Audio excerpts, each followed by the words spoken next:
السلام علیکم ورحمۃ اللہ وبرکاتہ۔ ناظرین کرام، واضح رہے کہ زنا بہت بڑا گناہ ہے۔ قرآن و حدیث میں زنا کی سخت مذمت بیان کی گئی ہے اور زنا کرنے والوں کے بارے میں سخت وعیدیں نازل ہوئی ہیں۔ حدیث پاک میں ہے کہ ساتوں آسمان اور ساتوں زمینیں شادی شدہ زناکار پر لعنت کرتے ہیں، اور جہنم میں ایسے لوگوں کی شرمگاہوں سے ایسی سخت بدبو پھیلے گی جس سے اہل جہنم بھی پریشان ہوں گے، اور آگ کے عذاب کے ساتھ ان کی رسوائی جہنم میں ہوتی رہے گی۔ ایک دوسری حدیث پاک میں ہے کہ حضرت ابو ہریرہ رضی اللہ تعالی عنہ روایت فرماتے ہیں کہ رسول اللہ صلی اللہ علیہ وآلہ وسلم نے فرمایا، زنا کرنے والا زنا کرنے کے وقت مومن نہیں رہتا، چوری کرنے والا چوری کرنے کے وقت مومن نہیں رہتا، اور شراب پینے والا شراب پینے کے وقت مومن نہیں رہتا۔ حضرت ابو امامہ رضی اللہ تعالی عنہ سے مروی ہے کہ ایک نوجوان نبی کریم صلی اللہ علیہ وآلہ وسلم کی خدمت میں حاضر ہوا اور کہنے لگا، یا رسول اللہ صلی اللہ علیہ وسلم، مجھے زنا کرنے کی اجازت دے دیجئے۔ لوگ اس کی طرف متوجہ ہو کر اسے ڈانٹنے لگے اور اسے پیچھے ہٹانے لگے، لیکن نبی کریم صلی اللہ علیہ وآلہ وسلم نے اس سے فرمایا، میرے قریب آ جاؤ۔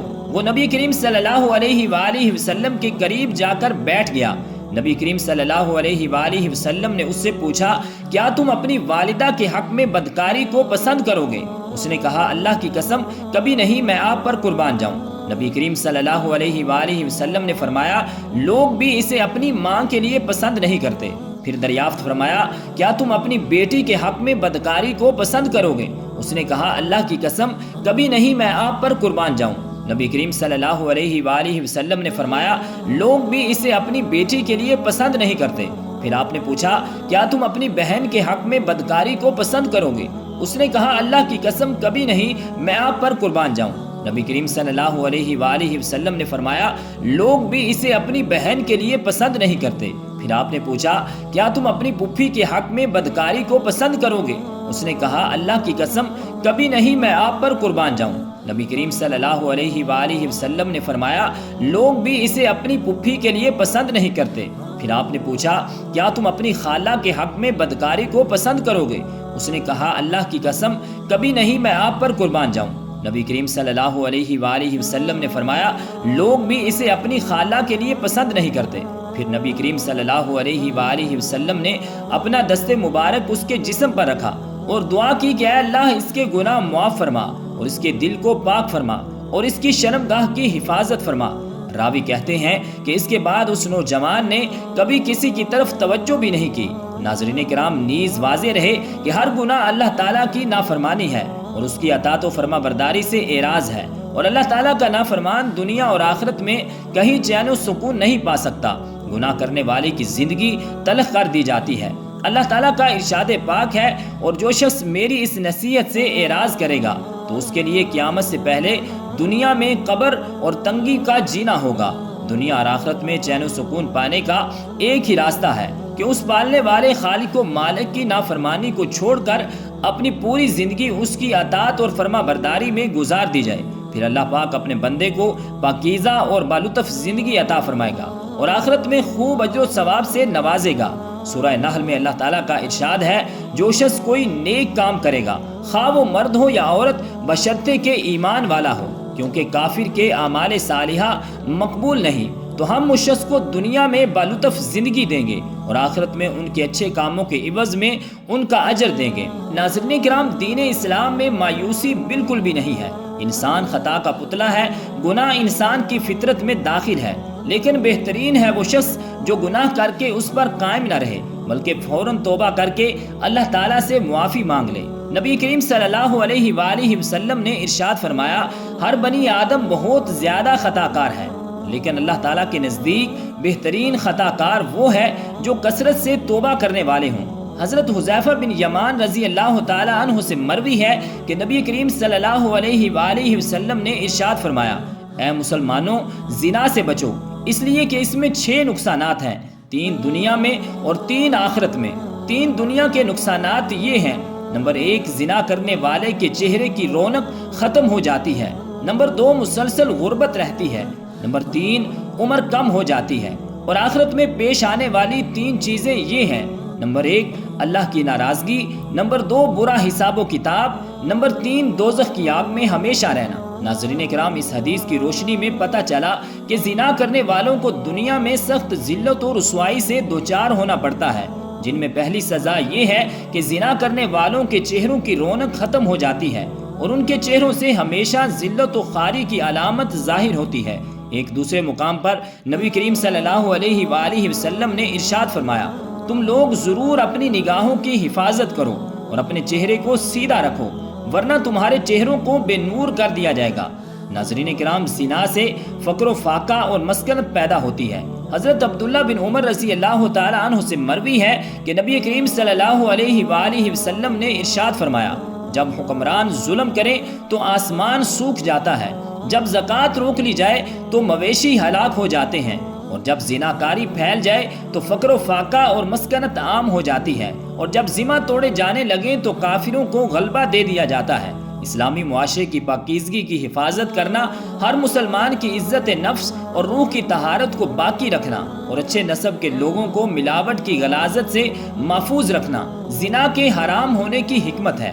ناظرین کرام، طبرانی کی ایک صحیح روایت ہے کہ ابو العاص نبی کریم صلی اللہ علیہ وآلہ وسلم سے روایت کرتے ہیں کہ آپ صلی اللہ علیہ وآلہ وسلم نے فرمایا، روزانہ آدھی رات کے وقت آسمان کے دروازے کھول دیے جاتے ہیں اور ایک پکارنے والا فرشتہ پکارتا ہے کہ ہے کوئی دعا کرنے والا جس کی دعا قبول کی جائے، ہے کوئی سوال کرنے والا جس کا سوال پورا کیا جائے، ہے کوئی مصیبت زدہ جو دعا کرے اور اس کی مصیبت دور کر دی جائے۔ یعنی آدھی رات کے بعد دعائیں قبول ہونے لگ جاتی ہیں۔ ناظرین کرام، اللہ تعالیٰ ہر دعا کرنے والے مسلمان کی دعا کو قبول فرماتا ہے، سوائے زانیہ کے جو اپنی شرمگاہ کے ذریعے غیر مرد کو سیراب کرتی ہے۔ زانیہ عورت جو زنا کے ذریعے مرد کا دل بہلاتی ہے، پھر اس کی دعا قبول نہیں ہوتی۔ زنا کرنے والے لوگ خود اپنے آپ کو اللہ کے عذاب کا مستحق بنا لیتے ہیں۔ حضرت عبداللہ بن عباس رضی اللہ تعالی عنہ کہتے ہیں کہ رسول اللہ صلی اللہ علیہ وآلہ وسلم نے فرمایا، جب کسی بستی میں زنا اور سود عام ہو جائے تو گویا اس بستی کے لوگوں نے اپنے آپ کو اللہ کے عذاب کا مستحق بنا لیا کہ ان پر کسی بھی طرح کا عذاب آ جائے۔ پھر اسی طرح زانی کو دنیا میں بھی اللہ تعالیٰ کی طرف سے سزا مل کر ہی رہتی ہے، یعنی یہ ایک ایسا جرم ہے کہ جس کی سزا دنیا میں بھی ملتی ہے۔ حضرت انس رضی اللہ تعالیٰ عنہ کہتے ہیں کہ رسول اللہ صلی اللہ علیہ وآلہ وسلم نے فرمایا، دو گناہ ایسے ہیں جن کی سزا میں جلدی کی جاتی ہے اور دنیا میں ہی دے دی جاتی ہے، نمبر 1 زنا، نمبر 2 والدین کی نافرمانی۔ اور جب کوئی شخص ایسی بیماری میں مبتلا ہو جاتا ہے، یعنی زنا جیسی بیماری میں مبتلا ہو جاتا ہے، تو پھر اس کا ایمان کیسے رخصت ہوتا ہے کہ اس گناہ کو چھپانے کے لیے جھوٹ پر جھوٹ بولتا چلا جاتا ہے، ایک نہیں کئی جھوٹ بولتا ہے۔ اور جب کوئی انسان جھوٹ بولتا ہے تو اس کے منہ کی بدبو سے فرشتہ اس سے کئی میل دور ہو جاتا ہے، اس انسان سے اللہ تعالیٰ کی حفاظت ہٹ جاتی ہے اور وہ شخص ذلیل ہو کر رہتا ہے۔ دنیا میں بھی انسان پر طرح طرح کی بیماریاں اور طرح طرح کی مصیبتیں نازل ہوتی ہیں۔ پھر بڑھاپے کی عمر میں زنا کرنا اللہ کے غضب اور غصے کو بھڑکاتا ہے۔ اللہ تعالیٰ قیامت کے دن 3 لوگوں سے غصے کی وجہ سے بات نہیں کرے گا اور نہ ہی جنت میں داخل ہونے کے لیے پاس کرے گا۔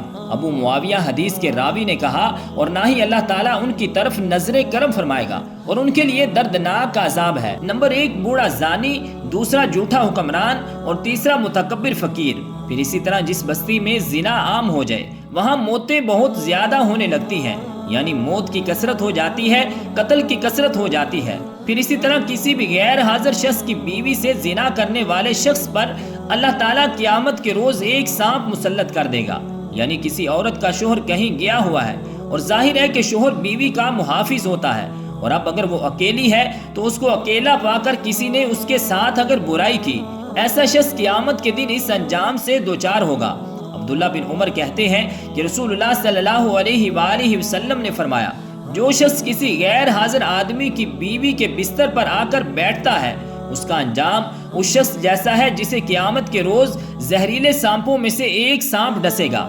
پھر ہمسائے کی بیوی سے زنا کرنے کا عذاب یا اس کی سزا کسی بھی دوسری عورت کے ساتھ زنا کرنے سے 10 گنا زیادہ ہے، کیونکہ ہمسایوں کے بہت زیادہ حقوق ہیں۔ حضرت عبداللہ رضی اللہ تعالیٰ عنہ بیان کرتے ہیں کہ میں نے رسول اللہ صلی اللہ علیہ وآلہ وسلم سے پوچھا، کون سا گناہ اللہ کے نزدیک سب سے بڑا ہے؟ تو آپ نے فرمایا، یہ کہ تو اللہ کے ساتھ کسی کو شریک ٹھہرائے جبکہ اس نے تمہیں پیدا کیا ہے وہ کہتے ہیں کہ میں نے آپ سے عرض کی یہ تو واقعی بہت بڑا گناہ ہے۔ وہ کہتے ہیں کہ میں نے پوچھا پھر کون سا؟ تو آپ نے فرمایا اپنی اولاد کو اس اندیشے سے قتل کر دے کہ وہ تمہارے کھانے میں شریک ہوگی۔ وہ کہتے ہیں کہ میں نے پوچھا پھر کون سا؟ آپ نے فرمایا پھر یہ کہ تو اپنے ہمسائے کی بیوی کے ساتھ زنا کرے۔ صحابہ کرام رضی اللہ تعالی عنہم نے بڑے گناہوں سے متعلق دریافت کیا تو آپ صلی اللہ علیہ وآلہ وسلم نے انہیں سب سے بڑے گناہ کے بارے میں بتایا کہ وہ شرک اکبر ہے جسے اللہ تعالیٰ صرف توبہ ہی سے بخشتا ہے۔ اگر شرک اکبر کا مرتکب بغیر توبہ کے مر گیا تو وہ ہمیشہ ہمیشہ جہنم میں رہے گا۔ دوسرا بڑا گناہ یہ کہ آدمی اپنے بچے کو اس خوف سے مار دے کہ وہ اس کے ساتھ اس کے کھانے میں شریک ہوگا، چنانچہ کسی ایسی جان کو مار دینا جسے اللہ نے حرام کیا ہو۔ اس کا مرتبہ بڑے گناہوں میں دوسرا ہے۔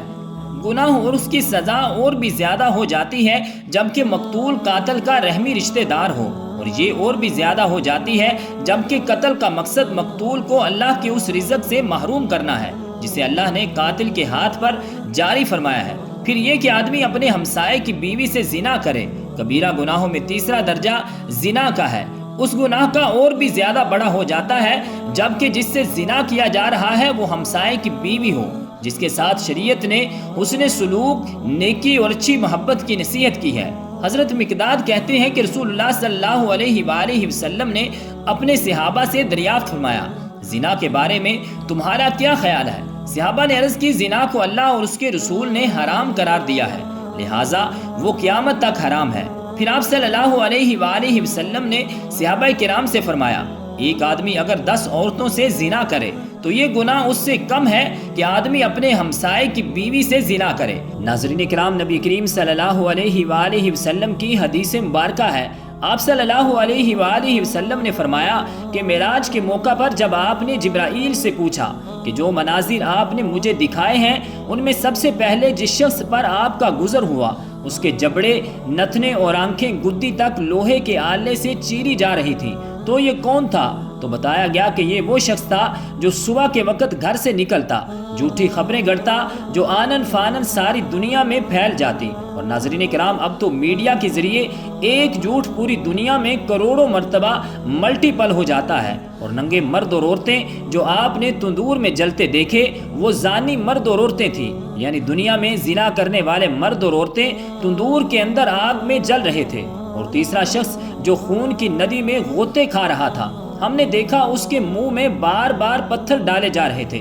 فرمایا یہ وہ شخص ہے جو دنیا میں سود کھاتا تھا۔ ناظرین کرام، زنا ایک ایسی بیماری ہے، ایک ایسی خرابی ہے کہ جس کو افسوس کے ساتھ کہنا پڑتا ہے کہ اس مسلمان معاشرے میں آزادی کے نام پر خرابی بھی نہیں سمجھا جاتا۔ ایک وقت تھا کہ جب اسے بہت بڑی برائی سمجھا جاتا تھا، اور کوئی شخص اگر ایسی برائی کے قریب سے بھٹکتا تو اسے ذلت کی نگاہ سے دیکھا جاتا تھا، اسے ذلت اور رسوائی کا سامنا کرنا پڑتا تھا۔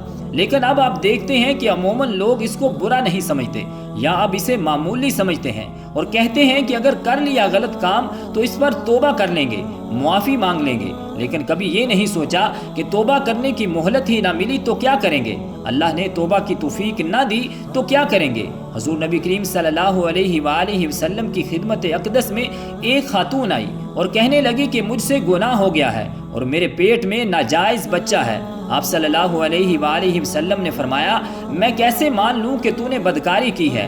اس خاتون میں احساس گناہ بڑا تھا۔ آپ صلی اللہ علیہ وآلہ وسلم نے فرمایا جاؤ اور بچہ پیدا ہونے کے بعد پھر آنا۔ پھول جیسا بچہ پیدا ہوا تو بچہ گود میں لے کر آ گئی۔ یا رسول اللہ صلی اللہ علیہ وسلم اب کیا کروں؟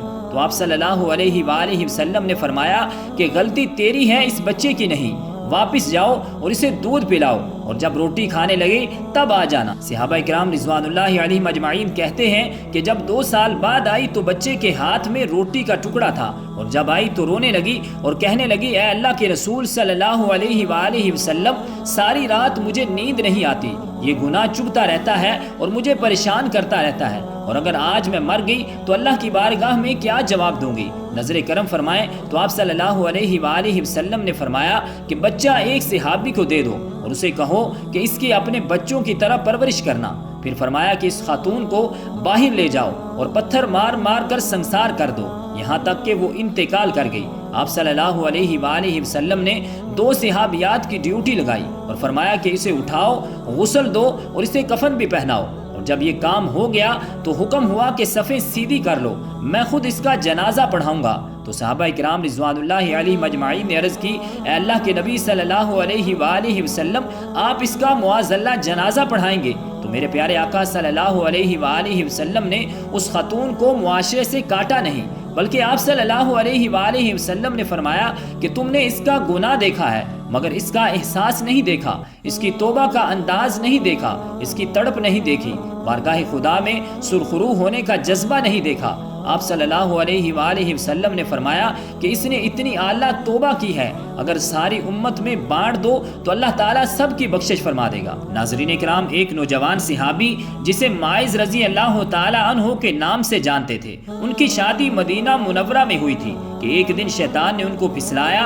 ان کو ایک انصار کی لونڈی پر مائل کر دیا اور راہ حق سے ہٹانے کی کوشش کی۔ ماعز رضی اللہ تعالیٰ عنہ شیطان کے جال میں پھنسے اور اس لونڈی کو تنہائی میں لے گئے۔ اب یہ دونوں تھے اور تیسرا ان میں شیطان تھا۔ وہ برائی کو ان دونوں کے لیے نہایت پرکشش اور خوبصورت بنا کر پیش کر رہا تھا۔ وہ دونوں بہک گئے اور جوانی کی طغیانی کا شکار ہو گئے۔ جب ماعز رضی اللہ تعالیٰ عنہ اپنے جرم سے فارغ ہوئے تو شیطان نے اس کا ساتھ چھوڑ دیا۔ اب وہ پھوٹ پھوٹ کر رونے لگے اور اپنے نفس کا محاسبہ کرنے لگے اور اپنے آپ کو ملامت کرنے لگے۔ گناہ کی آگ ان کے دلوں کو جلانے لگی۔ وہ بے قرار ہو گئے اور آپ صلی اللہ علیہ وآلہ وسلم کی خدمت اقدس میں حاضر ہوئے۔ آپ صلی اللہ علیہ وآلہ وسلم کے سامنے کھڑے ہو گئے۔ احساس گناہ انہیں تڑپانے لگا، کہنے لگے، اے اللہ کے رسول صلی اللہ علیہ وآلہ وسلم، مجھ سے ایک گناہ ہو گیا ہے، یعنی زنا ہو گیا ہے، مجھے پاک کر دیجئے۔ نبی کریم صلی اللہ علیہ وآلہ وسلم نے ان کی طرف سے منہ پھیر لیا۔ وہ دوسری جانب آگے اور بولے، اے اللہ کے رسول صلی اللہ علیہ وآلہ وسلم، میں شیطان کے جھانسے میں آ گیا، میں زنا کر بیٹھا ہوں، مجھے پاک کر دیجئے۔ نبی کریم صلی اللہ علیہ وآلہ وسلم نے فرمایا، تجھ پر افسوس ہے، واپس چلا جا اور اللہ تعالیٰ سے اپنے گناہ کی معافی مانگ اور توبہ کر لے۔ وہ تھوڑی دیر بعد پھر آ گیا۔ گناہ کی آگ نے اس کا آرام چھین لیا، وہ صبر نہ کر سکا۔ نبی کریم صلی اللہ علیہ وآلہ وسلم نے اس کے بارے میں حکم دیا کہ اسے یہاں سے نکال دو، لہٰذا اسے نکال دیا گیا۔ وہ چوتھی مرتبہ پھر چلا آیا۔ نبی کریم صلی اللہ علیہ وآلہ وسلم نے لوگوں سے پوچھا، کیا یہ دیوانہ ہے؟ لوگوں نے کہا، اللہ کے رسول صلی اللہ علیہ وآلہ وسلم، ہم تو اس میں ایسا کوئی مرض نہیں پاتے۔ آپ صلی اللہ علیہ وآلہ وسلم نے فرمایا، شاید اس نے شراب پی ہے، اس لیے ایسی حرکتیں کر رہا ہے۔ ایک آدمی کھڑا ہوا، اس نے ماعز رضی اللہ تعالیٰ عنہ کا منہ سونگا، اسے شراب کی کوئی بو محسوس نہ ہوئی۔ نبی کریم صلی اللہ علیہ وآلہ وسلم نے پوچھا، تجھے پتا ہے زنا کسے کہتے ہیں؟ اس نے کہا، جی ہاں، میں ایک عورت کے ساتھ اس طرح حرام کام کا ارتکاب کر بیٹھا ہوں جسے ایک آدمی حلال طریقے سے اپنی بیوی کے پاس کرتا ہے۔ آپ نے پوچھا، اب اس بات سے تمہارا کیا مطلب ہے؟ اس نے کہا، یا رسول اللہ صلی اللہ علیہ وسلم، مجھے پاک کر دیجئے۔ نبی کریم صلی اللہ علیہ وآلہ وسلم نے مکمل تفتیش کروائی اور جرم ثابت ہونے پر حد جاری فرمائی۔ آپ نے حکم دیا اور اسے سنسار کر دیا گیا۔ جب اس کی نماز جنازہ پڑھائی گئی اور اسے دفن کر دیا گیا تو نبی کریم صلی اللہ علیہ وآلہ وسلم 2 آدمیوں کے پاس سے گزرے۔ وہ آپس میں باتیں کر رہے تھے اور کہہ رہے تھے کہ دیکھو، اس آدمی پر اللہ نے پردہ ڈالا تھا لیکن اس نے اپنے آپ کو خود ہی ہلاکت میں ڈال لیا، حتیٰ کہ اسے پتھر مار مار کر یوں ہلاک کر دیا گیا جیسے کسی کتے کو مار دیا جاتا ہے۔ ناظرین کرام، یہ سن کر نبی کریم صلی اللہ علیہ وآلہ وسلم خاموش ہو گئے۔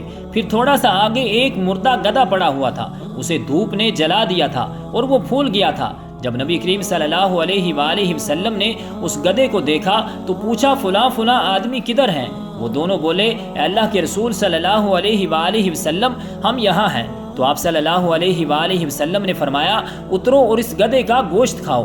وہ حیران ہو کر بولے، اے اللہ کے نبی، بھلا اس گدھے کا گوشت کون کھا سکتا ہے؟ تو آپ صلی اللہ علیہ وآلہ وسلم نے فرمایا، ابھی جو تم اپنے بھائی کی عزت پامال کر رہے تھے وہ اس گدھے کا گوشت کھانے سے بھی زیادہ بدتر ہے۔ ماعز رضی اللہ تعالیٰ عنہ نے ایسی سچی توبہ کی ہے کہ اگر یہ پوری امت کے درمیان تقسیم کر دی جائے تو انہیں کافی ہو جائے اور رب ذوالجلال تمام امت کے گناہوں کو معاف فرما دے۔ مجھے اس ذات کی قسم جس کے قبضہ قدرت میں میری جان ہے، وہ اس وقت جنت کی نہروں میں غوطے لگا رہا ہے۔ تو رب رب ذوالجلال کی بارگاہ اقدس میں دعا ہے کہ خالق کائنات ہمیں ہر برے عمل سے بچائے اور ہمارا خاتمہ ایمان پر فرمائے، آمین بجاہ النبی الکریم الامین۔